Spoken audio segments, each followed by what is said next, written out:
In Jesus' name we pray. Our Father, we bless your name for giving us another privilege to present ourselves before you this morning. We thank you because of the challenges we always receive when we come to your presence. And we thank you also for the blessings. Lord, we pray as I have come today. Today will not be an exception in the name of Jesus. You will reach out to us as you normally do. You teach us your word and you bless us in the name of Jesus. For the rest of our brethren that are still on their ways, Lord, we commit them into your hands, that any hindrance on their way, that may keep them late, Lord, we take authority over it in the mighty name of Jesus. Bless us as we share your word together now. In Jesus' mighty name we pray. Amen. We thank the Lord who has given us another opportunity to be in his presence this morning. In our Sunday scriptures today, we are considering the topic, believers' comportment in God's house. Believers' comportment in God's house. Our Sunday scriptures class is Sunday school class. For those of us who are coming for the first time, and that's what we are having right now. The topic once again is believers' comportment in God's house. Our memory verse is taken from 1 Timothy chapter 3 and verse 15. Our memory verse, 1 Timothy chapter 3 verse 15. Anybody wants to try that for us? Okay, let's look at 1 Timothy chapter 3 verse 15. And we are going to say it together. If you have the outline in your hand, you can look at it on your outline. 1, 2, go. If I tarry long, that thou mayest know how thou oughtest to behave thyself in the house of God, which is the church of the living God, the pillar and ground of the truth. 1 Timothy chapter 3 verse 15. Our text shall be taken from 1 Corinthians chapter 11, and we are reading verses 1 through to 19. 1 Corinthians chapter 11, reading from verse 1 through to verse 19.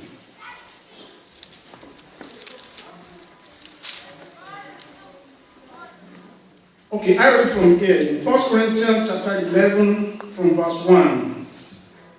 Be ye followers of me, even as I also am of Christ. Now I praise you, brethren, that you remember me in all things, and keep the ordinances as I delivered them unto you. But I will have you know that the head of every man is Christ, and the head of the woman is the man, and the head of Christ is God. Every man praying or prophesying, having his head covered, dishonoreth his head.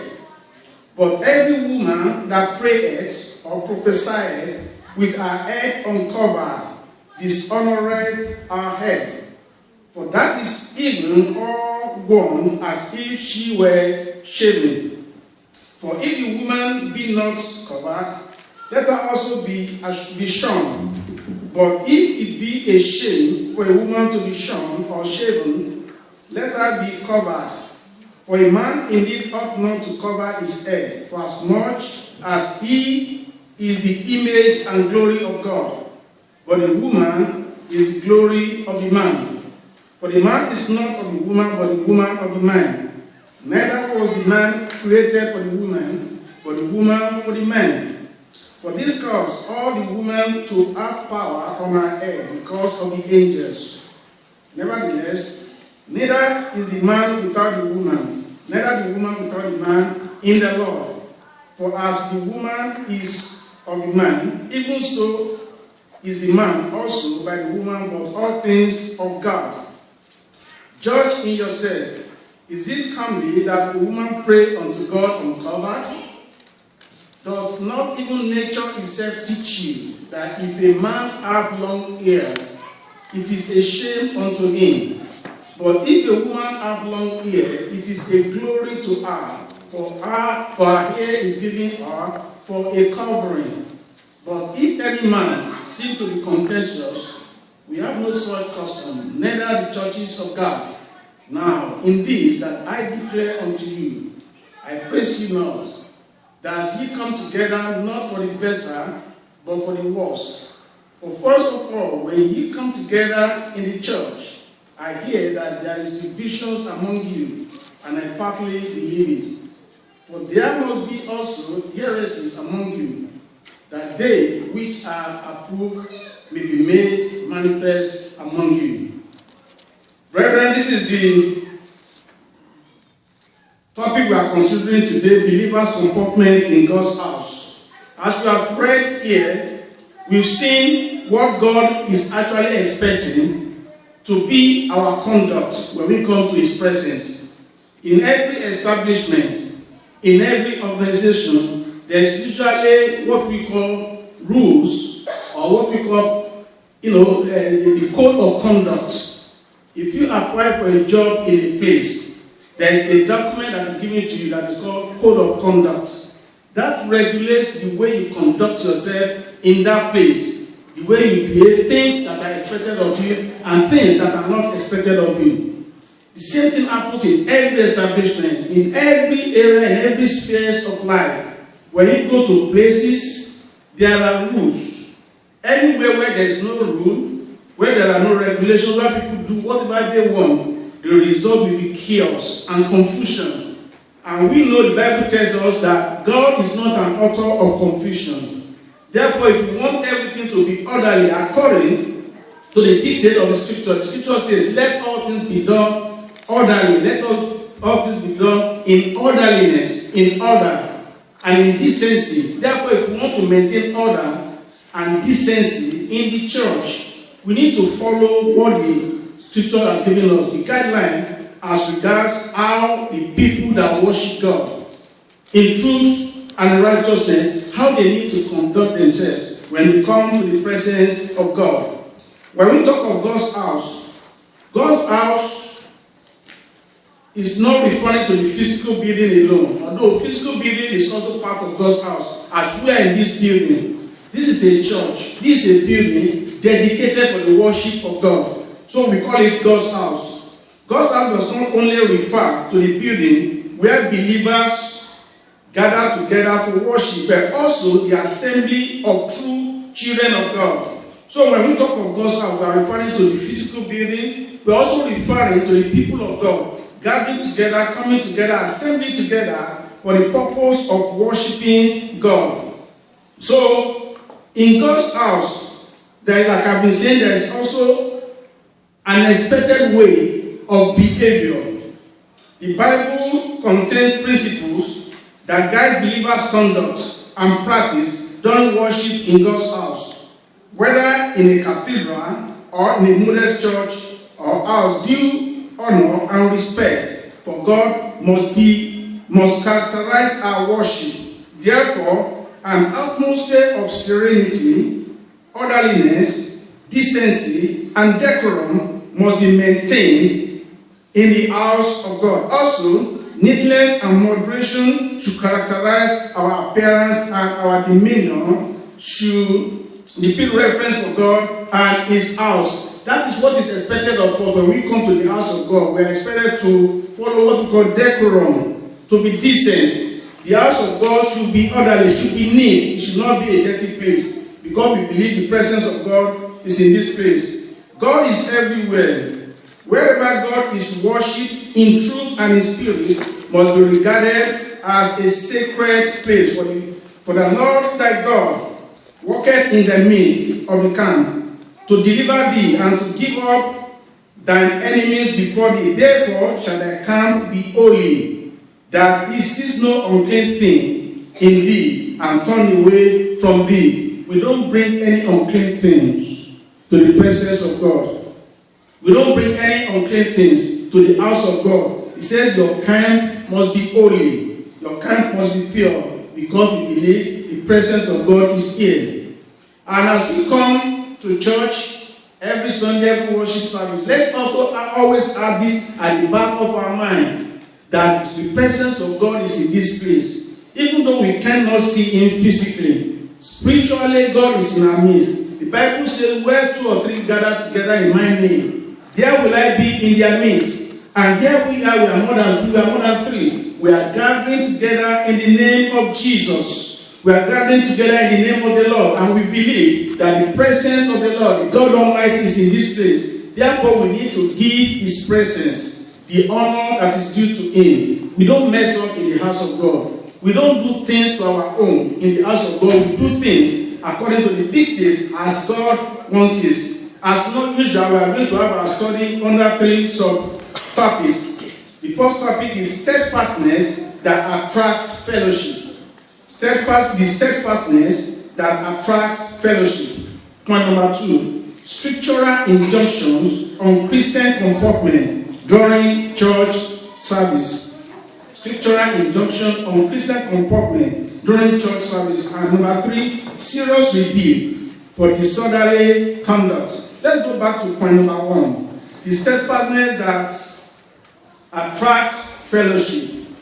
In our text again, 1 Corinthians chapter 11. And I read from verse 1. Be ye followers of me, as I also am of Christ. Now I praise you, brethren, that you remember me in all things, and keep the ordinances as I deliver them unto you.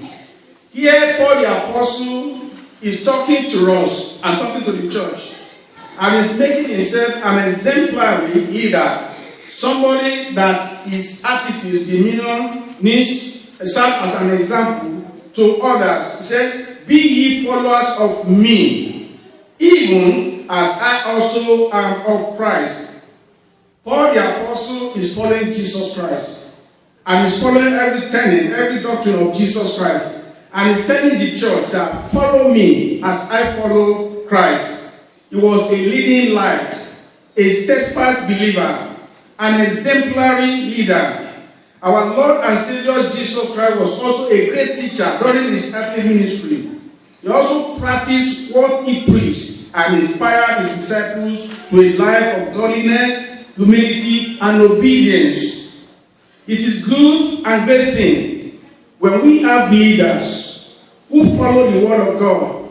It is something very, very noteworthy when we have people who have the fear of God, who are following God, and they are serving as shining light to the rest of us. And that is what is expected of every one of us as people of God, as Christians. We are supposed to be shining lights to the rest of the people. We are supposed to live exemplary lives so that when people come in, when people see us, our lives will be so attractive that they want to come to the Lord Jesus Christ. Like people say that we are the Bibles that people are reading today. Therefore, we need to live our life in such a way that our life and our conduct, everything, we attract the glory of God, and we attract people. We want to bring people to Christ. We should not live our life in such a way that we bring a kind of disrepute to the name of the Lord. We're looking at the book of John, chapter 13. John chapter 13, and I read verse 15. In John 13, 15. John chapter 13, verse 15. For I have given you an example that ye should do as I have done to you. That is our Lord and Savior Jesus Christ talking here. And he's telling us that we should do as he has done to us. Jesus Christ lived an exemplary life. He practiced everything that he preached. And that is what is expected of us. And that's where we are supposed to come up with whatever we are teaching others and whatever we are learning from the Word of God. We need to put it into practice. We should not just be teaching the words or hearing the word alone, but we should put the word into practice, because it is not the speaker or the hearer that is blessed, but the doers of the word of God. Therefore, as we come to the house of God, everything we hear in the word of God, it is expected of us to put it into practice. As we do that, we become good examples and we can impact the life of others positively. In 1 Peter chapter 2, and I read verse 21. 1 Peter chapter 2, verse 21. For even hereunto were ye called, because Christ also suffered for us, leaving us an example that ye should follow his steps. Jesus Christ is our perfect example, and we need to follow his steps. Apostle Paul went further to commend the Corinthians brethren for putting him in remembrance and keeping the ordinances he gave them. Praise and commendation as stimulants which should be utilized at appropriate time by church leaders to encourage, promote, and elicit further positive actions from followers. When people are doing the right thing, it is also expected of the leaders to praise them, as we have seen in the life of Paul the Apostle here, because when you praise people doing the right thing, you are encouraging them to do more. Quickly, we go to our point number 2, scriptural injunction on Christian comportment during church service. We go back to our text in 1 Corinthians chapter 11, and I read from verse 3. We want to see the scriptural injunction. What has the Bible got to tell us about how brethren, Christians, people that are worshiping God, how they need to comport themselves in the presence of God during church services? How we need to comport ourselves. 1 Corinthians chapter 11 from verse 3. But I will have you know that the head of every man is... I read it again. But I will have you know that the head of every man is Christ, and the head of the woman is the man, and the head of Christ is God. Every man praying or prophesying, having his head covered, dishonoreth his head. Telling us here that when we come to the house of God, as men, we are not expected to cover our head. We are not expected to cover our head. But every woman that prayeth or prophesied with her head uncovered, dishonoreth her head. For that is even all one as if she was shaven. For if the woman be not covered, let her also be shorn. But if it be a shame for a woman to be shorn or shaven, let her be covered. At the beginning of this lesson, I told us that in every place there are always rules and regulations. And the church belongs to God. We are serving God, and we need to serve this God in his own terms, not in our own terms. We are not serving God the way we want. We don't serve God the way we wish. We want to serve God the way he wants us to serve him. And that is how we can actually be blessed. And that is how our services and worship unto him can be acceptable, when we do it in his own terms, in his own way, the way he wants it. And this is what God is saying, the word of God is saying that you, as a man, when you come to my presence, I don't want you to cover your head. Don't do that. Say, but you, woman, when you come to my presence, I want you to cover your head. Period. Why is God saying that? Well, that's not our business. When you go to a place, you apply for a job there, and they give you the code of conduct, how to comport yourself in this place. You don't start asking them, why is this, why is that, why do I have to do, why do I have to do that? You comply with them. You have an option either to comply with them or not. If you comply with them, you retain the job. If you don't comply with them, you get up. The same thing when you come to the presence of God. I don't know, God is greater than anybody we can think about. He's greater than our bosses. He's even greater than the president of the nation. So when we come to the Lord, God, the word of God is telling us here the term, how God wants us to present ourselves, to comport ourselves before him. We are to follow. No query, no argument. All these arguments, why this, why that, there's no room for that in the scriptures. We are to follow what the Bible is saying, what the word of God is saying. I am not going to say because of that, well, I'm not going to go there. This is the word of God. This is not being made up by any church. We don't make it up here. When you come to this place, this Deeper Life Bible Church Baltimore, we teach you the Bible. We tell you what is in the Bible. We show you what is in the Bible. We tell you what God, your creator, from whom you came, and to whom you will go back and you will give account of your life. What that God is requiring from you, what that God is demanding from you, that's what we are here to tell you, to show you. And we are not making it up. You have your Bible there, you read it in your Bible. It is written, black and white, in your Bible that this is what your God is requiring from you. You are not going to get angry. That, oh, is that what they're going to be preaching in their church? I'm not going to go there. Anywhere you go, where they preach the truth of the Word of God, where they preach the sound doctrine, where they preach Bible, they will tell you the same thing, except if they don't want to tell you the truth. And if they don't tell you the truth, that will not help you, because you don't want to deceive yourself. If you see a student as preparing for a professional exam, and is attending a place where they are teaching him, guiding him, so that he can attend that exam and pass. And he says, what they are teaching him there is too hard. I need to go to another place where they are more, lenient, where they are softer. But what they are preaching, what they are teaching you there, is completely out of the syllabus for the exam you are preparing for. They are not teaching you, they are not guiding you towards the exam. Eventually, what's going to happen? You will go for the exam and you will fail.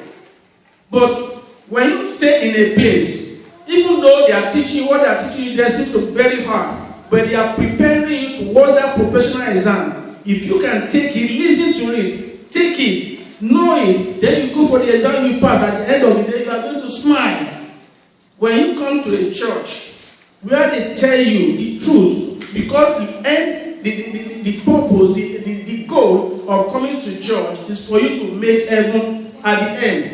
If you are not coming to church because of coming sake, you are not coming to church, you don't see church as a place of social gathering. You see a church as a place where you are being prepared, where your soul is being prepared for heaven, and you really want to know what will take you to that heaven, and they are teaching you that thing in that church. You don't want to get angry. You still want to be coming there, because that is where you have the word of life, and we have the word of life in this church. Because we stand on the Bible, we stand on the Word of God, and we are not ashamed to preach that Word of God. We are not afraid to preach that Word of God, because that is what we help you. We want to help you. We want to get to heaven. We want you to get to heaven. All of us want to get to heaven together. As we gather together like this, we want to see ourselves at the end of the day in heaven. It will be a disaster. Therefore, if we are coming together here, we are gathering together at the end of the day, the trumpet sounds, and for whatever reason, because you don't want to take the word of God, you can't make it, and we get to heaven, we are looking for you, we can't see you there, and you're on the other side, in hell, that will be a serious disaster. And that is why we cannot compromise the word of God. We have to let you know what the word of God is actually asking, demanding from every one of us. God wants us to serve him in his own time, according to his own way, not in our own terms, not in our own ways. In the Deuteronomy chapter 22, and I read from verse 3. Deuteronomy chapter 22, I read from verse 5. Deuteronomy chapter 22, verse 5. The woman shall not wear that which pertaineth unto a man, neither shall a man put on a woman's garment, for all that do so are abomination unto the Lord thy God. That is still the word of God. The word of God says that what belongs to man, woman should not put it on. And what belongs to woman, man should not put it on. Anyone that does that is an abomination in the presence of God. It doesn't matter who you are. And it doesn't matter where you go to. It doesn't matter what you do in the church or wherever, place of worship. If your life contradicts the written word of God, you are an abomination in the sight of God. That means your service, whatever you think you are doing, is nothing in the sight of God. God has no recognition for it. That's no reward. At the end of the day, you are going to bite your fingers throughout eternity. You are going to cry because there is no record for anything you are doing. Because you are only serving God in your own time, not in God's time. You are not serving God the way God wants you to serve him. He said, what belongs to man, woman should not put it on. And what belongs to man, Women, what belongs to women, men should not flit on. In Zephaniah chapter 1, and I read verse 8. Zephaniah chapter 1, verse 8. And it shall come to pass in the day of the Lord's sacrifice that I will punish the princes and the king's children and all such as are clothed with strange apparel. And all such that are clothed with strange apparel. God says He will bring judgment upon them. His judgment will come upon them. So we need to be very, very careful as we serve the Lord. We want to serve God in His own way, not in our own way. We have the time that the church starts. You don't come to church late. If the church starts at 10, you have to make sure you be in church at that time because we want to serve God in His own way. We go to our work places. We know the time we are supposed to resume at work. You don't get there late.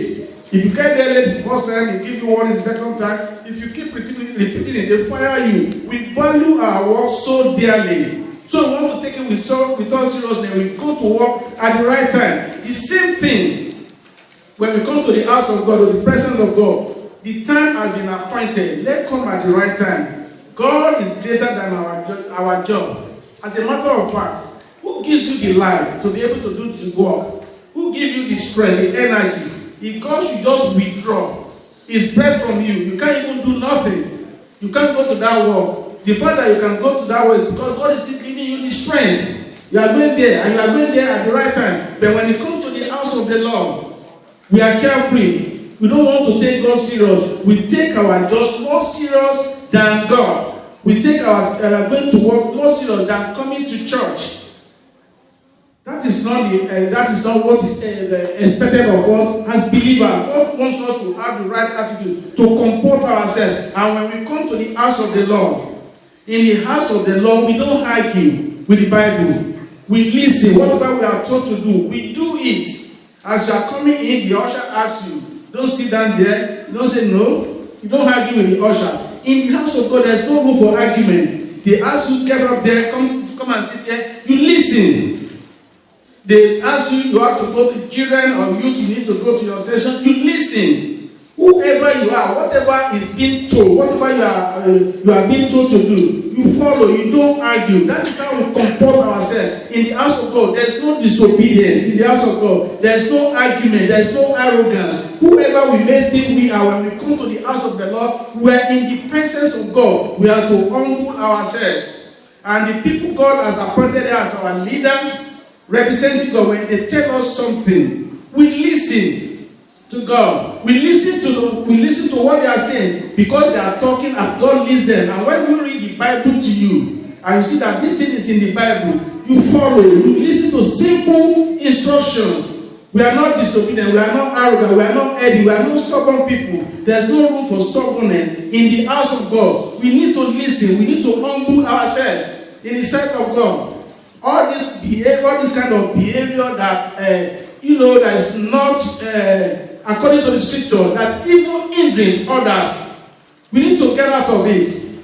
You don't want your life to be a hindrance to other people.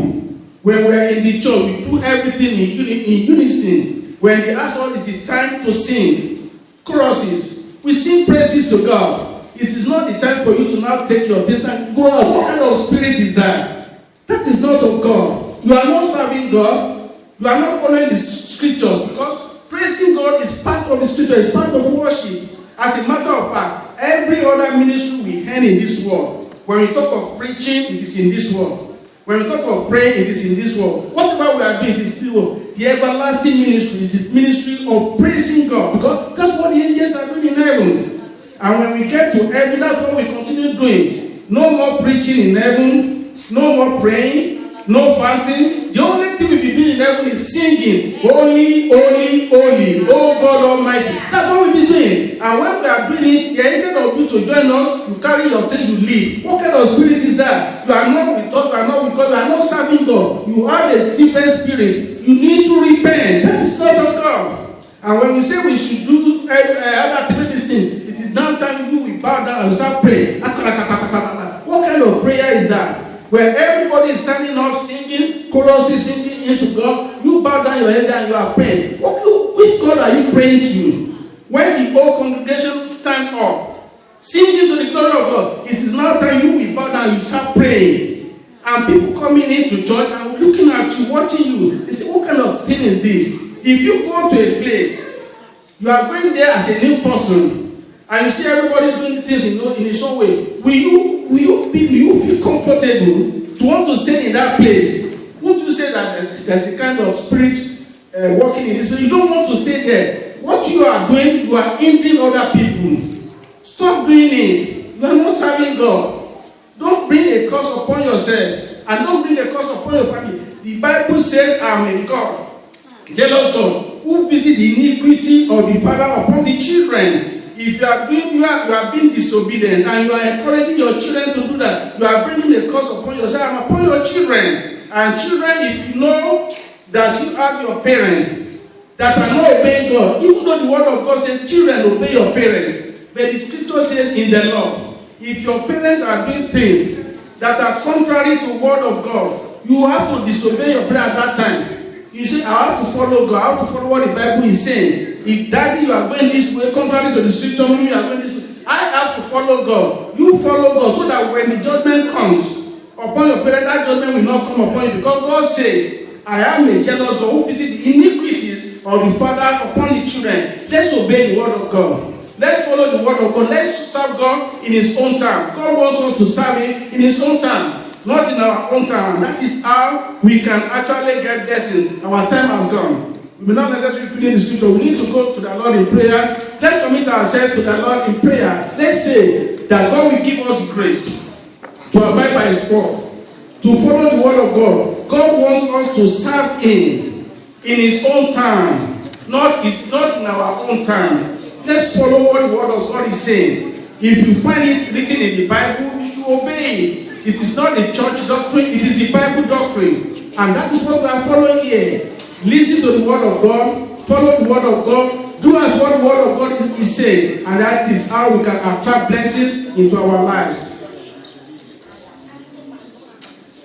In Jesus' name we pray. Father, we thank you because of the way you have spoken to us. We pray that you will help every one of us to be the doers of your word in Jesus' name. Oh Lord God Almighty, the grace that we need to put your word in practice in our lives, give to us in the name of Jesus.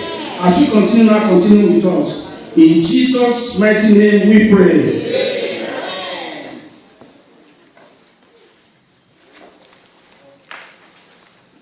This morning we considered a very important aspect for our Christian life.